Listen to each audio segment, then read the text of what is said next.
Então, como é que nasceu Portugal no nosso coração? Na verdade, a gente estava num Revival Night, né? Era 4 de junho de 2022. Você que faz parte da United vai se lembrar do Revival Night Underground. Foi esse daí. Então, o Revival Night é um encontro, né, de todas as nossas igrejas, uma noite de avivamento, e é sempre assim carregada de muito poder, muita manifestação, muita profecia. E essa noite não foi menos importante, ela foi muito sobrenatural. Mas nesse dia aconteceu algo diferente do que nos outros Revival Nights, né? Nós estávamos ali no momento de receber oração. Porque sempre o apóstolo orava pelas pessoas. Verdade. Nesse Revival Night, especificamente, ele decidiu orar só pelos pastores de campus. Verdade. Ele escolheu assim, olha, e ele foi preparado para orar pelas pessoas. Pelas pessoas. E aí quando chegou ali, ele falou, olha, Deus está me direcionando a orar pelos pastores de campus. Nós éramos pastores de campus de Campo Grande. Campo Grande. Lá no Rio de Janeiro, no Brasil, e nós fomos receber oração, né? E naquele momento que nós estávamos recebendo oração, eu fui ministrado, o apóstolo orou por mim, eu caí no chão, e nesse momento que eu caí, a minha visão se abriu, e eu tive uma visão realmente de um anjo vindo na minha direção. Então esse anjo, ele veio na minha direção, ele tinha do lado dele assim um alforje com muitas bandeiras inseridas nesse alforje, e ele puxava 2 bandeiras, ele desenrolava essas 2 bandeiras e ele me entregava. E ele só falava uma coisa, ele falava, tem mais, seja fiel nessas. Eu lembro exatamente, foi dessa forma como ele disse, tem mais, seja fiel nessas. Quando ele falou e desenrolou essas bandeiras, eu logo identifiquei, uma bandeira era a bandeira de Portugal e a outra bandeira era a bandeira da Espanha. E eu fui ministrado, levantei, quando eu levantei eu fiquei quieto, mudo. E não é comum, meu marido, gente, calado. Ele é super falante e ele só levantou. E eu fiquei tipo, o que aconteceu? Ele parecia, sei lá, o pai de João Batista quando saiu do templo mudo. E eu, o que vem por aí? E aí eu fiquei quieto, né? Fiquei digerindo aquilo dentro de mim. E basicamente pensando, porque assim, eu nunca tinha tido um plano ou um pensamento de, vamos estabelecer uma igreja fora do país, ou se mudar. Acho que nem fora do Rio. A gente nunca pensou em sair nem do Rio. Né? A gente estava assim, vivendo um momento bom no nosso ministério.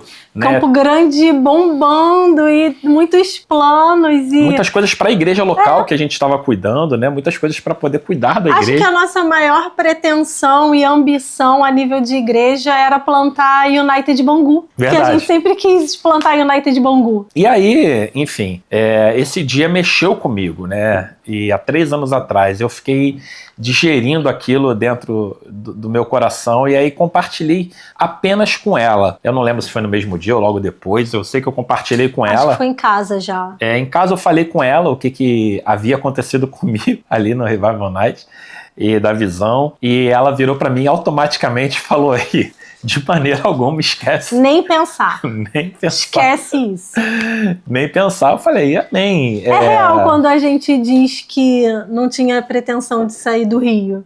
Acho que quando a gente chegou na United em 2018 e nesse ano nós queríamos ir para o Sul. Sim. E o Senhor ali, ele falou não. E foi através dos nossos apóstolos que, sem saber que a gente queria ir para o Sul, ele foi orar por nós e fez uma oração assim muito profética e ele falou, não é lá. Eu falei, caraca, ele nem sabe como que não é lá. Então, a partir daquele momento, acho que todo o nosso coração, os nossos planos ficaram no Rio de Janeiro. Sim. Na United Campo Grande, e a gente nem sequer pensava em sair do Rio. Quem dirá do Brasil? Enfim, eu nunca acordei assim aquele desejo de ser um missionário numa terra estrangeira. A verdade é que eu estava muito conformado, não de uma maneira ruim, mas de uma maneira de gratidão por tudo aquilo. Satisfeito com tudo aquilo que Deus já estava fazendo na nossa vida, na nossa família, coisas que nós estávamos aí descobrindo em Deus e crescendo, né, na verdade, nesse lugar. E esse dia ele marcou a minha vida, porque ali o Espírito Santo, né, trouxe algo que era contrário aos meus planos e projetos. E aí, quando eu trouxe para ela, ela falou, de maneira alguma, não de uma maneira rebelde, mas tipo assim, sem condições, isso não tem nada a ver. E passou. Aí eu falei, amém. Tinha montado o consultório, não tinha nem um ano. Tinha acabado de montar o consultório dela, lindo do jeito que ela queria. No meu trabalho, né, que eu tinha lá no Brasil, com os meus clientes, estava em ascensão, crescendo, enfim, as coisas muito bem estabilizadas e estruturadas. E aí, quando eu falei com ela, essa foi a resposta inicial dela, mas eu sempre tive um posicionamento assim, olha, se for de Deus, vai acontecer. E não vai acontecer, não é de Deus. Se for de Deus, vai acontecer. E a gente ficou naquela, né? Vamos aguardar aí pra poder ver. E passou. Isso foi junho, né? Cara, agora que audácia. Foi junho, Júlio? Foi junho. Que audácia minha ir contra uma visão de um anjo. Jesus. Enfim. Ainda bem que durou pouco tempo. Vocês vão entender no decorrer. Então, em 2022 tivemos essa visão e muitas coisas começaram a acontecer a partir desse momento. Algumas delas que a gente não vai ter como contar nesse vídeo, talvez para um próximo momento. Mas uma delas foi uma coisa pessoal minha, que eu comecei do meado de 2022 até o final de 2022 ter muitas crises de hemorroida e uma fístula ali na região e que me traziam muitas e muitas dores.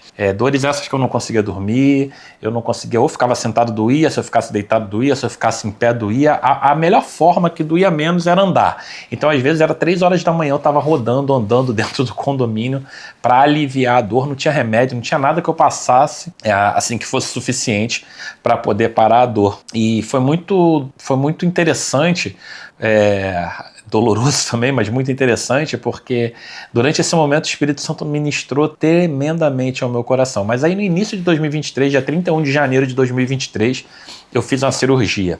E depois dessa cirurgia, não foi uma cirurgia simples, foi uma cirurgia muito evasiva, que eu fiquei com um corte aberto. Na verdade, foi uma cirurgia simples com uma recuperação difícil, né? Porque não costurou, ficou aberto, então foi repouso absoluto. Eu fiquei com um corte, na verdade, de uma cicatrização de dentro para fora. Então, foram 60 dias parado dentro de casa. Eu só saía de casa para ir nas revisões do médico semanais. Nossa. E foi um tempo assim muito doloroso, e ali o Espírito Santo ele trabalhou muito no meu coração, e a principal coisa que o Espírito Santo trabalhou no meu coração foi porque eu sempre fui uma pessoa muito envolvida em muitas atividades, sempre fiz muitas coisas. Quem me conhece sabe que eu sempre estava envolvido em muitos projetos, seja na igreja, seja no trabalho. Tudo tinha um toque meu me envolvendo em algum projeto, alguma coisa nova. As pessoas estavam sempre me chamando para um projeto novo que elas queriam que fizesse parte. E o meu valor sempre foi muito... eu sempre encontrei muito valor na minha vida em realizar as coisas. E quando chegou nessa época que eu fiquei parado dentro de casa, o Espírito Santo começou a trabalhar comigo, que eu não era o que eu fazia, mas era o que ele fazia em mim. Então o Espírito Santo começou a me mostrar que o meu valor ele não estava fundamentado naquilo que eu poderia fazer para ele e para ninguém mais, mas que o meu valor ele era único e exclusivamente pelo que ele estava realizando em mim, a obra que ele estava fazendo na minha vida. E ali foi muito confrontante, porque eu, mesmo ouvindo Deus, o fato de você saber e ouvir não torna o caminho mais fácil. Então eu precisei começar a desconstruir muitas coisas. Por muitas vezes eu fui pego, e ainda sou pego ainda hoje, por muitas vezes tentando produzir alguma coisa que, como é que eu acho? Que faça sentido Que nos agregue valor. Que faça sentido para mim.